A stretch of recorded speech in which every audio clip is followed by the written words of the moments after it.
So, ito ngayon, minasan, gagawa tayo ng um, hiragana characters, kung paano ito sinusulat. Ganito lang po, minasan. Manood po kayo ng mabuti. Ito po. Kung nakikita nyo, merong letter A, I, O, E, U. Ito po yung tamang stroke po, kung paano magsulat. Watch and learn po, be attentive po. So, sundan po natin na maayos. Ito po. Sa mga beginners po, para po sa kapwa ko beginners, isa lang din po akong beginners po. Hanggang sa ngayon po is nag-aaral din po ako. Ito po. Simulan na po natin. Hajimimasu.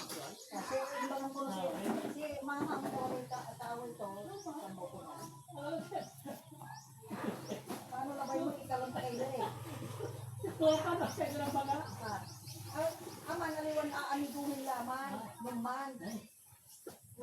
Kasi na maamiguhin niya. Diba? Sige, set tapat.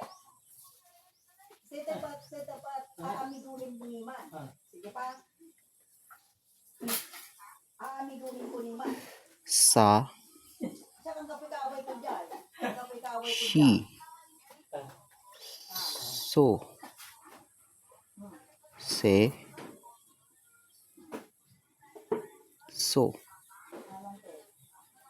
Ta Chi Su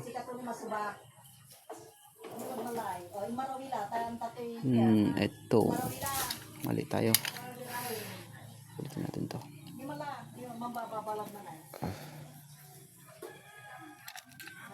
Aray ko nun eh. Katungtungan ko ka na eh. Pakanuli ko ni baga to.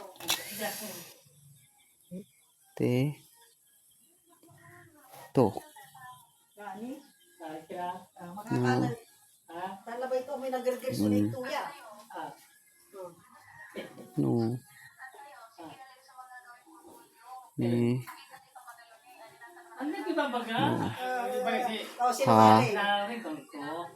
Sino Diba baga si Unya tas Ni si Unya tas si Unya. Hu Kaya man He wala na liway pagtiwalay. Ho Pariway ka man tanan mo. Ma Kulang ko. Si Mawang ko wala mo. Mi akin na siya klabaso wala kaway ko dyan. Mo Ami si pariway ka kulang ka mo. Mi